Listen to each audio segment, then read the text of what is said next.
vació el fondo universitario de mi nieta y desapareció con su amante, así sin despedidas, sin vergüenza. Cuando abrí la aplicación del banco y vi el saldo en cero, sentí que el suelo se abría bajo mis pies. No era solo dinero. Era el futuro de una niña de 15 años. Era todo lo que habíamos guardado con sacrificio, peso por peso durante años. Yo estaba destrozada, temblando, incapaz de pensar. Hasta que mi nieta me miró, sonrió con una calma que me heló la sangre y dijo: «Abuela, no te preocupes, yo ya me encargué». Nunca pensé que el silencio pudiera hacer tanto ruido. Aquella mañana, la casa estaba demasiado callada. El tipo de silencio que no es paz, sino ausencia. El tipo de silencio que te avisa que algo se rompió, aunque todavía no sabes qué. El café seguía caliente en la estufa. El reloj de la pared marcaba las 7:20. Afuera, el vecino encendía su camioneta como todos los días. Todo parecía normal, excepto por el hueco en mi pecho. Me llamo Elena, tengo 62 años y hasta hace una semana creía que conocía a mi familia. Mi nuera Lorena había salido de casa 3 días antes. Dijo que iba a visitar a una tía enferma. Traía una maleta pequeña, perfume caro y esa sonrisa apurada que nunca me gustó. Besó a su hija en la frente, evitó mirarme a los ojos y se fue. No dejó nota. No llamó. No volvió. Al principio pensé que era una pelea más con mi hijo Daniel.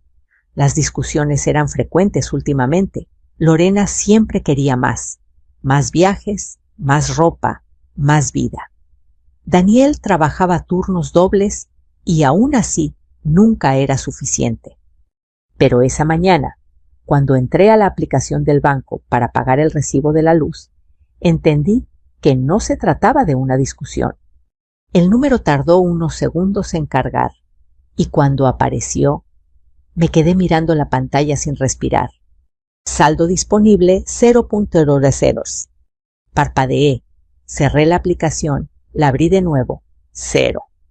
No solo la cuenta principal, también el fondo universitario de mi nieta Sofía. 15 años ahorrando. 15 años de decir no a muchas cosas. 15 años pensando algún día ella no tendrá que luchar como yo. Me senté en la silla de la cocina porque las piernas ya no me sostenían. Sentí calor, luego frío. Las manos me temblaban tanto que casi se me cae el teléfono. «¡No! ¡No!», susurré. «Esto tiene que ser un error». Llamé al banco. Esperé en línea, escuchando una música alegre que me parecía una burla. «Las transferencias fueron autorizadas», dijo la voz al otro lado, con una calma profesional que me dolió más que cualquier grito. Se realizaron hace 3 días. 3 días. El mismo día que Lorena salió con su maleta. Colgué sin decir adiós. En ese momento escuché pasos en la escalera. Sofía bajaba con el uniforme escolar puesto, el cabello recogido en una coleta sencilla, la mochila colgada de un hombro. Abuela preguntó: «¿Estás bien?». Levanté la vista. Y fue entonces cuando sentí la verdadera punzada, porque ella no sabía. Todavía no. «Sí, mi amor», mentí. «Solo estoy cansada». Sofía dejó la mochila en el suelo y se sentó frente a mí. Me observó en silencio, con esos ojos oscuros que siempre parecían ver más de lo que decían. «¿Mi mamá llamó?», preguntó. Negué con la cabeza. «No». Ella asintió despacio. No parecía sorprendida. Eso me llamó la atención, pero en ese momento mi mente estaba demasiado nublada para pensar con claridad. Me levanté torpemente y fui por agua. Al regresar, vi a Sofía mirando la pantalla de mi teléfono, que había quedado encendido sobre la mesa. No preguntó, no hizo un escándalo, solo leyó. Y entonces ocurrió algo que jamás olvidaré. Mi nieta de 15 años sonrió. No una sonrisa infantil, no una sonrisa nerviosa. Fue una sonrisa breve, controlada, casi adulta. Abuela dijo con voz tranquila: no te preocupes, yo ya me encargué. Sentí un escalofrío recorrerme la espalda. ¿De qué estás hablando, Sofía?, pregunté. Esto no es un juego. Tu mamá, ella... Lo sé, me interrumpió con suavidad. Sé exactamente lo que hizo. La miré sin entender. ¿Cómo que lo sabes? Ella tomó su mochila y la abrió. Sacó un cuaderno delgado doblado y lo puso sobre la mesa. No lo abrió. Solo lo dejó ahí, como si fuera algo frágil. Luego te explico, dijo. Voy a llegar tarde hoy. Tengo que pasar por un lugar después de la escuela. ¿A dónde?, pregunté con el corazón acelerado. Sofía se levantó, se acercó y me apretó la mano. Confía en mí, abuela, susurró. Por favor. Quise detenerla. Decir que no. Decir que esto no era su responsabilidad, que era una niña, que yo debía protegerla. Pero no pude, porque en su mirada no había miedo, había decisión. La vi salir por la puerta como cualquier otro día. El sonido al cerrarse fue suave, casi respetuoso, y sin embargo me pareció el ruido más fuerte del mundo. Me quedé sola en la cocina con el café frío, el saldo en cero y un cuaderno que no me atrevía a abrir. Pensé en Lorena, en todas las veces que me pidió solo una firma, en los papeles que me hizo firmar sin explicar demasiado, en cómo siempre sabía las contraseñas por si acaso. Sentí vergüenza, rabia, culpa, pero por encima de todo sentí miedo. No por mí, sino por mi nieta. Porque en ese momento entendí algo que me heló la sangre. Sofía no estaba improvisando. Sofía llevaba tiempo preparándose. Y yo no tenía idea de hasta dónde estaba dispuesta a llegar. El reloj marcaba las 8, cuando cerré la puerta detrás de Sofía. Me quedé con la mano apoyada en la madera, escuchando sus pasos alejarse por la acera, como si al concentrarme lo suficiente pudiera traerla de vuelta. El aire de la mañana olía a pan recién hecho y a gasolina. La vida seguía indiferente a mi desastre. Volví a la cocina y me senté frente al cuaderno que había dejado sobre la mesa. Era sencillo, de tapas negras, sin dibujos ni etiquetas. Parecía un cuaderno cualquiera, de esos que se compran al inicio del ciclo escolar. Lo toqué con la punta de los dedos y sentí un nudo en el estómago. Algo me decía que si lo abría, nada volvería a ser igual. Respiré hondo y lo abrí. La primera página tenía una fecha escrita con letra ordenada hace 6 semanas. Abajo una frase subrayada con firmeza: no es un error, es intencional. Tragué saliva. Las siguientes páginas estaban llenas de anotaciones, horarios, nombres, montos, capturas, impresas de mensajes. No entendía todo, pero entendía lo suficiente. Había transferencias marcadas, retiros señalados en amarillo y al lado notas pequeñas escritas por Sofía, con una claridad que me resultaba inquietante. Mamá dijo que era para una inversión. Usó la tarjeta secundaria. Se fue el mismo día. Me llevé una mano al pecho. Mi nieta había sabido antes que yo. Dejé el cuaderno abierto y me levanté para servirme otro café. Las manos me temblaban. Pensé en todas las veces que Sofía me había mirado en silencio cuando Lorena hablaba de dinero, de viajes, de merecer más. Pensé en cómo yo había bajado la cabeza, queriendo evitar conflictos, creyendo que mantener la paz era lo correcto. El silencio también es cómplice, me dije, aunque todavía no sabía que esas palabras volverían a mí más tarde. Decidí ir al banco. No podía quedarme sentada esperando. Me puse una blusa limpia, guardé el cuaderno en mi bolso y salí. El trayecto se me hizo eterno. Cada semáforo parecía una burla. Cada persona caminando con normalidad me recordaba que mi mundo se había desmoronado sin avisar.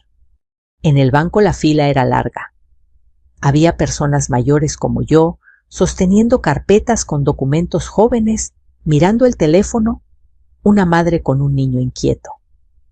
Me sentí pequeña, vulnerable, como si todos supieran que me habían robado algo más que dinero. Cuando por fin me atendieron, la ejecutiva me sonrió con amabilidad. Le expliqué la situación con la voz baja, cuidando cada palabra.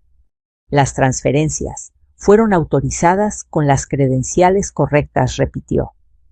La cuenta no muestra actividad fraudulenta. ¿Y el fondo universitario?, pregunté. Ese dinero no era de ella. Legalmente, la cuenta estaba a nombre de la madre, respondió.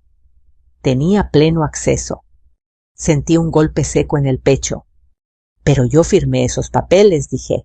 Me dijo que eran para la escuela. La mujer frunció ligeramente el ceño. ¿Recuerda exactamente qué firmó? Negué con la cabeza. Y en ese gesto estaba toda mi vergüenza. Salí del banco con más preguntas que respuestas. En la calle, el sol ya estaba alto. Me senté en una banca y respiré profundo. Fue entonces cuando recordé algo la cámara del cajero automático frente a la farmacia justo en la esquina. Lorena siempre retiraba dinero ahí.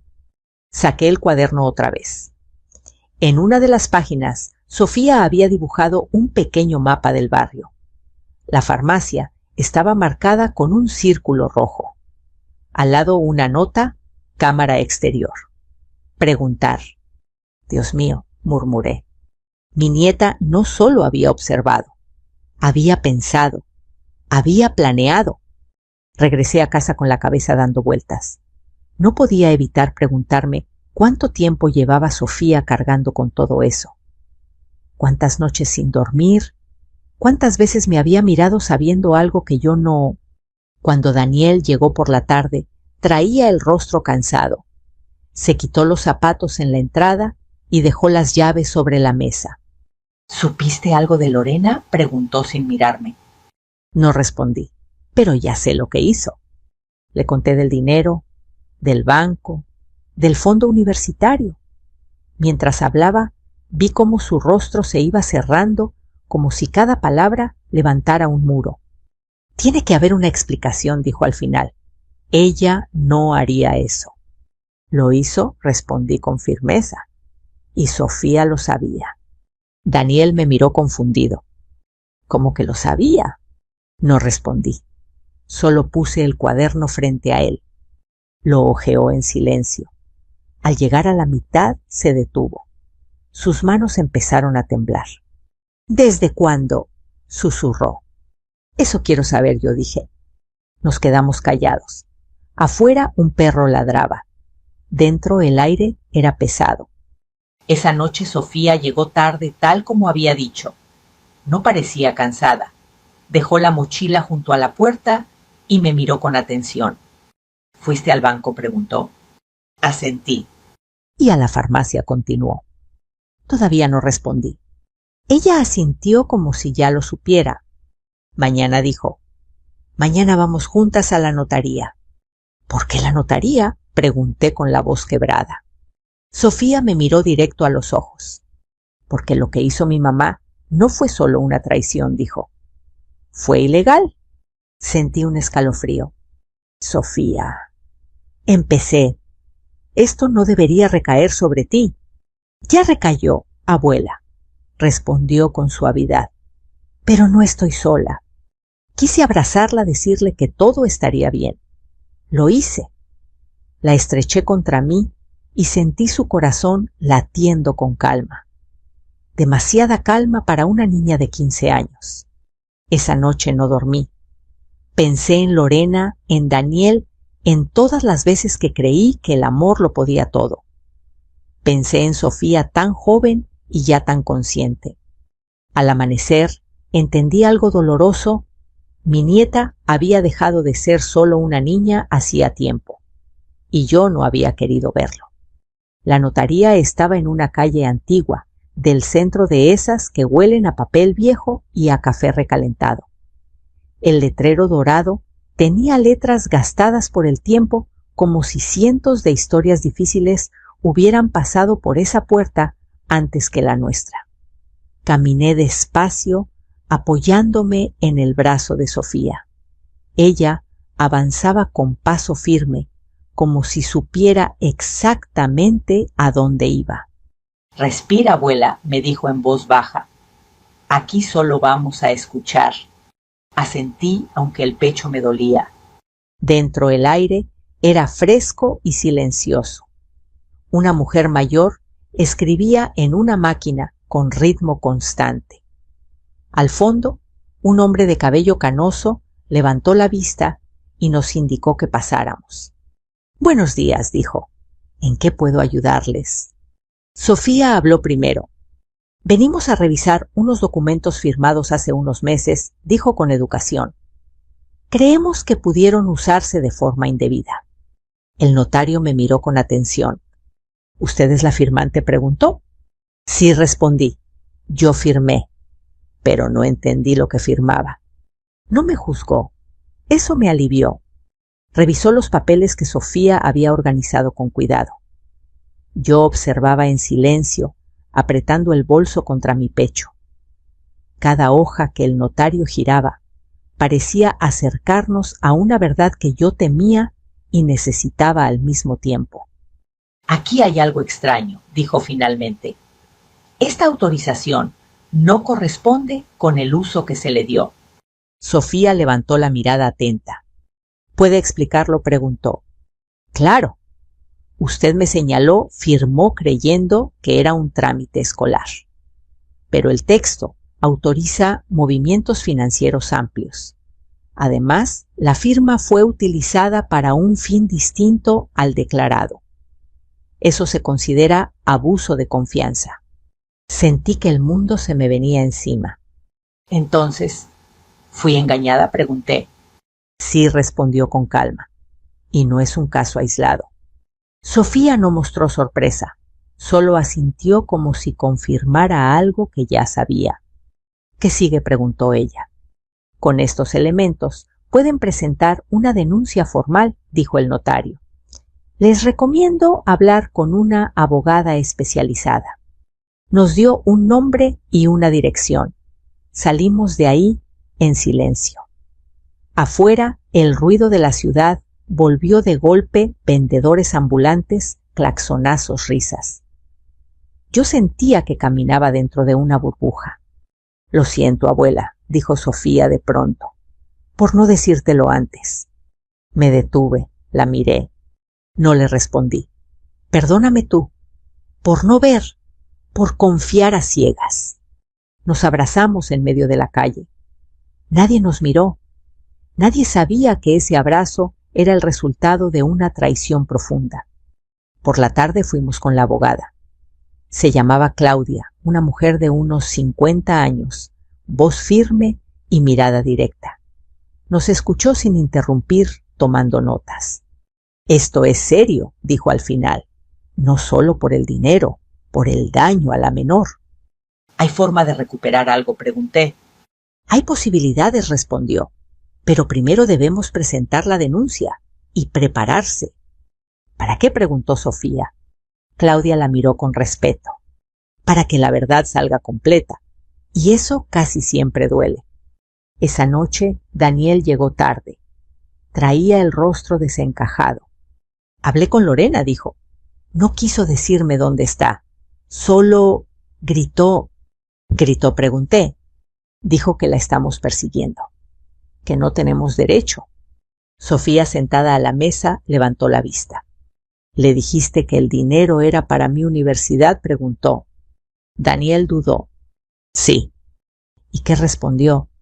«Que lo necesitaba, que luego lo devolvería». Sofía apretó los labios. «Eso no es una explicación», dijo. «Es una excusa». El silencio volvió a instalarse entre nosotros. Esa noche, mientras todos dormían, escuché pasos suaves. Me levanté y vi a Sofía en la sala revisando papeles con cuidado. No tienes que hacer esto sola, le dije. No estoy sola, respondió. Te tengo a ti. Me senté a su lado. Por primera vez vi el cansancio en sus ojos. Abuela susurró. Mamá no se fue solo por dinero. La miré esperando. Se fue porque alguien la estaba ayudando, continuó. Y ese alguien no quiere que esto salga a la luz. Sentí un frío recorrerme la espalda. ¿Quién? Pregunté. Sofía negó con la cabeza. Todavía no lo sé, dijo, pero lo vamos a descubrir. Y en ese momento entendí que lo que enfrentábamos no era solo una nuera irresponsable. Era algo más grande, algo más oscuro. El teléfono sonó a las 6 de la mañana. No era una llamada amable. Era una de esas que llegan sin saludo, como un golpe seco en la puerta del alma. Daniel contestó desde su cuarto. Escuché su voz subir de tono, luego caer en un murmullo cansado. Cuando salió, tenía los ojos rojos y la mandíbula tensa. Era mi suegra, dijo, la mamá de Lorena. No pregunté, me senté a la mesa y esperé. Dice que estamos exagerando, continuó, que Lorena solo tomó un préstamo familiar, que la estamos humillando. Sofía bajó las escaleras en silencio. Traía el cabello suelto, los ojos despiertos como si no hubiera dormido. Se sentó frente a su padre. Papá dijo, ¿mi futuro es un préstamo? Daniel cerró los ojos. No respondió. A partir de ese día, el teléfono no dejó de sonar. Tías, primos, conocidos lejanos. Algunos preguntaban con preocupación, otros acusaban sin pudor. ¿Cómo pudieron denunciarla? Eso se arregla en casa. Van a destruir a la familia. Cada palabra era una piedra. Yo había sido educada para callar, para aguantar, para no hacer olas. Pero cada vez que veía a Sofía tan joven y tan firme, entendía que el silencio ya no era una opción. Abuela me dijo esa tarde, mientras doblábamos ropa, en este país nos enseñan a respetar a la familia, pero no a costa de todo. Asentí. Me dolía admitirlo, pero tenía razón. Claudia, la abogada, nos llamó ese mismo día. Nos citó de urgencia. Encontramos algo, dijo por teléfono. Y no es pequeño. En su oficina el ambiente era distinto. Había tensión. Sobre la mesa una carpeta gruesa con separadores de colores. Lorena no actuó sola, empezó Claudia. Hay transferencias hechas a una cuenta que no está a su nombre. Sofía se inclinó hacia adelante. ¿A nombre de quién? Preguntó. De un hombre llamado Iván Morales, respondió. Tiene antecedentes por fraudes menores. Nada grave. Hasta ahora. Sentí un vuelco en el estómago. ¿Es el amante? Preguntó Daniel con la voz rota. Claudia asintió. ¡Y hay más! Parte del dinero fue usado como anticipo para un contrato, no una compra completa, un anticipo. ¿De qué? Pregunté. De una propiedad, dijo Claudia. Fuera del estado. Daniel golpeó la mesa con la palma. Nos iba a dejar con nada. Sofía no reaccionó, solo tomó nota mental. ¿Se puede rastrear? Preguntó. Sí, respondió Claudia. Pero va a generar ruido. Mucho. No importa, dijo Sofía. Ya hay ruido. Y lo había. Esa misma noche, Daniel recibió un mensaje de Lorena. No una disculpa, no una explicación, un audio. Su voz sonaba alterada, casi desesperada. ¿Qué crees que estás haciendo? Me estás arruinando. Esto se arreglaba entre nosotros. Daniel apagó el teléfono con rabia. Entre nosotros, repitió, como si Sofía no existiera. Como si yo no existiera, agregué. Al día siguiente, Claudia presentó la denuncia formal. Abuso de confianza, uso indebido de documentos, daño patrimonial a una menor. Cada palabra pesaba toneladas. La reacción no tardó.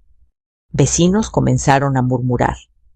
En el mercado sentí miradas clavarse en mi espalda. una mujer que conocía desde hacía años, me dijo en voz baja: «Yo no me metería con una madre así». La miré directo a los ojos.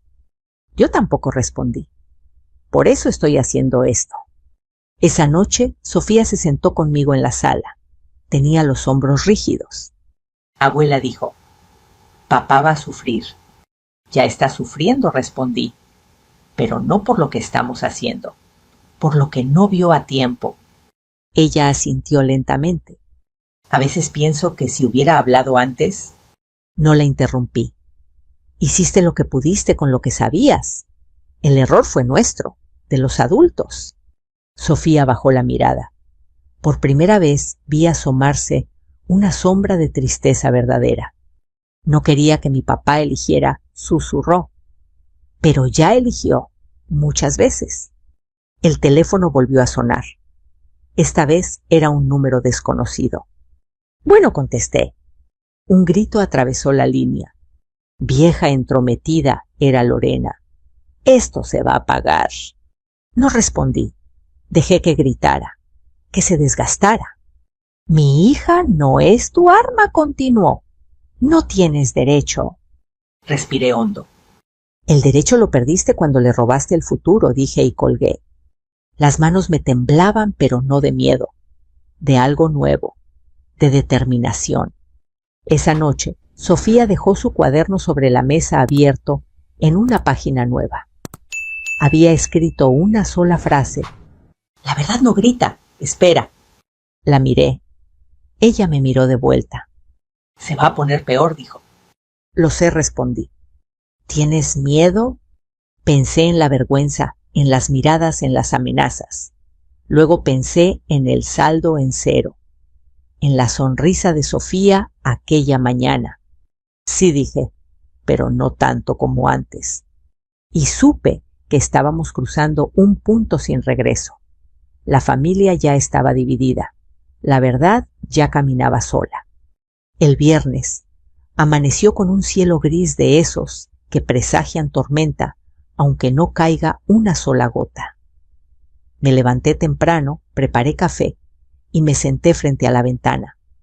Había aprendido a reconocer ese silencio nuevo. En la casa no era vacío, era espera. Claudia nos citó a media mañana.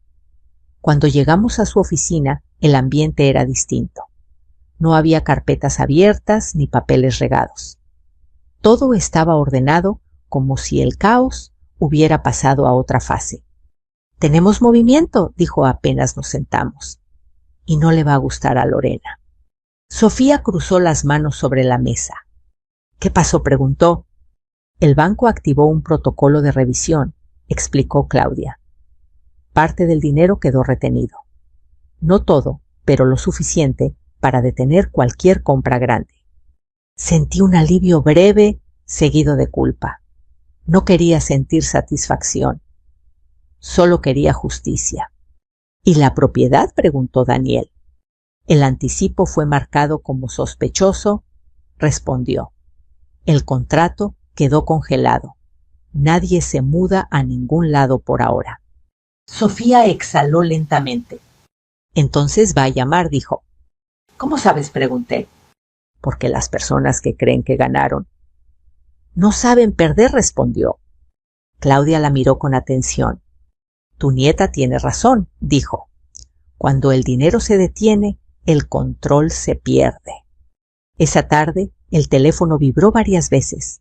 Números desconocidos, mensajes que no abrimos. Daniel caminaba de un lado a otro de la sala nervioso. «Nunca la había visto así», murmuró. «Siempre fue la que gritaba. Pero esto es distinto». Sofía se sentó en el suelo con la espalda apoyada en el sillón. Tenía el cuaderno sobre las piernas, pero no escribía. Solo escuchaba. Papá dijo sin levantar la vista: «¿Recuerdas cuando dijiste que todo se arreglaba hablando?»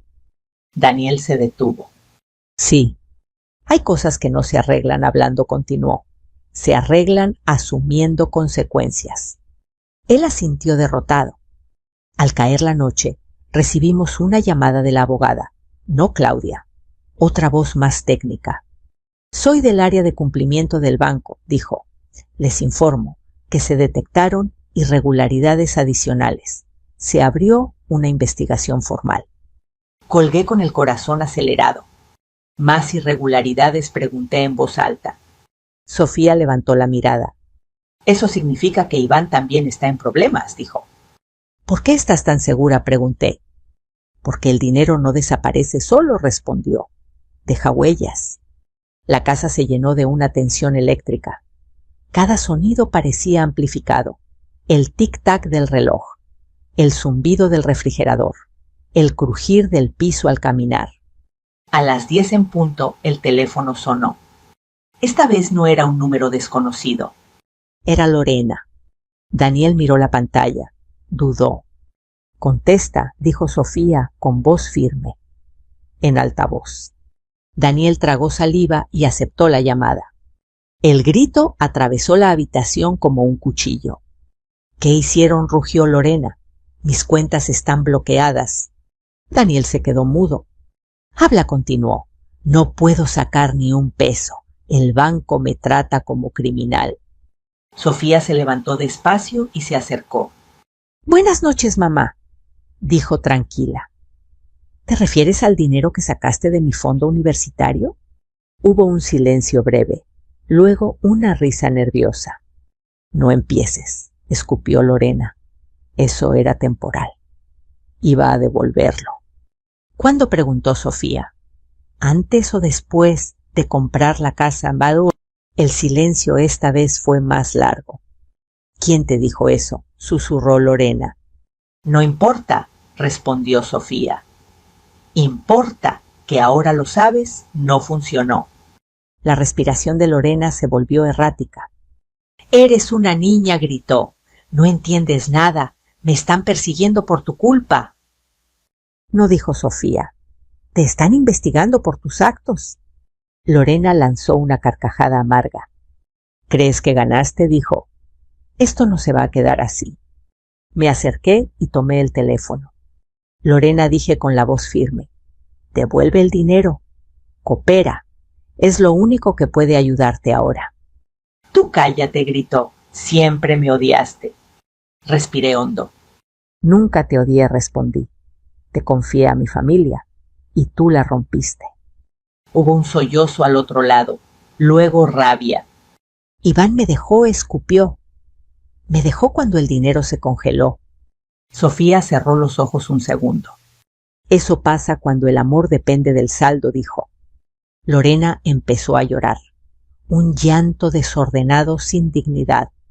Ayúdenme, suplicó. Diles que fue un error, que fue un préstamo. Yo no quería esto. Daniel apretó los puños. Querías irte, dijo. Querías dejarnos con nada. La llamada terminó en un alarido. Lorena colgó. Nos quedamos en silencio, respirando el mismo aire pesado. Sentí una mezcla extraña, tristeza, alivio, una paz incómoda. Esto apenas empieza, dijo Claudia, por mensaje que acababa de llegar. Prepárense. Miré a Sofía. Ella me devolvió la mirada con una calma que ya no me asustaba. Abuela dijo, ya no estamos a oscuras. Asentí. Por primera vez, desde que vi el saldo en cero, sentí que el futuro de mi nieta no estaba perdido. Solo estaba luchando por volver. El fin de semana pasó sin descanso. Nadie durmió bien en la casa.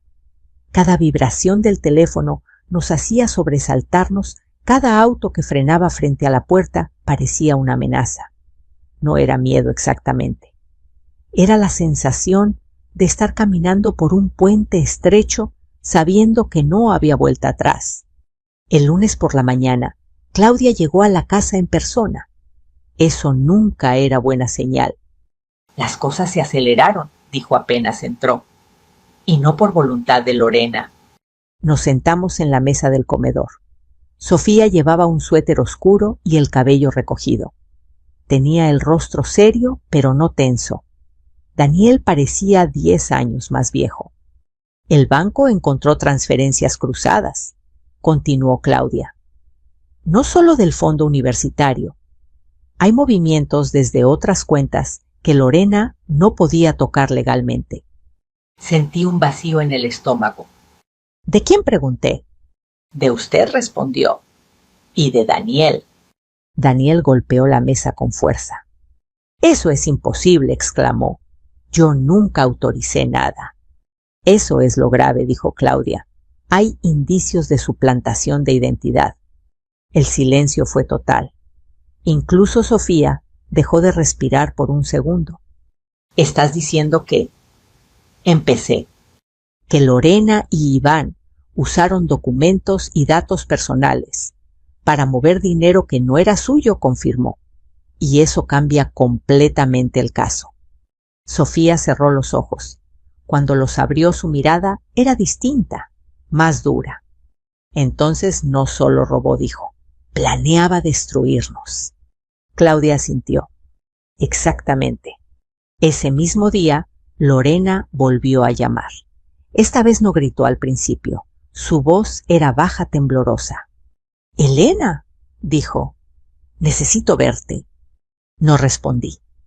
Todo debe ser a través de la abogada. Por favor, suplicó. Esto se salió de control. Iván hizo cosas sin decirme. Sofía me miró. Negó con la cabeza. Ahora sí te salió de control, dijo tomando el teléfono. Cuando tocaste lo que no era tuyo. Sofía, susurró Lorena. Mi amor. No me llames así, respondió Sofía sin levantar la voz. Las madres no roban a sus hijas. El silencio del otro lado fue largo.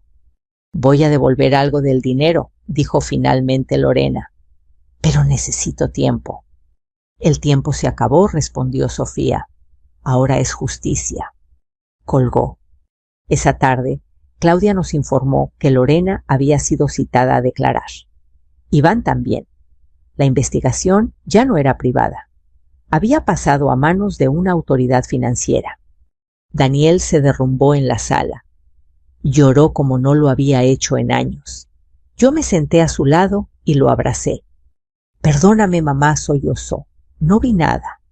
Lo importante es que ahora ves, le dije. ¿Y que estás aquí? Sofía observaba desde la puerta. No lloró, pero sus manos estaban apretadas con fuerza. Ven, le dije. Esto también te duele. Ella se acercó despacio y se sentó junto a nosotros. Por un momento volvimos a ser solo una familia rota, intentando no quebrarse más. 2 días después recibimos la noticia, parte del dinero había sido recuperado. No todo, pero lo suficiente para garantizar que Sofía no perdería su oportunidad de estudiar. Cuando se lo dije, Sofía cerró los ojos y apoyó la frente en mi hombro.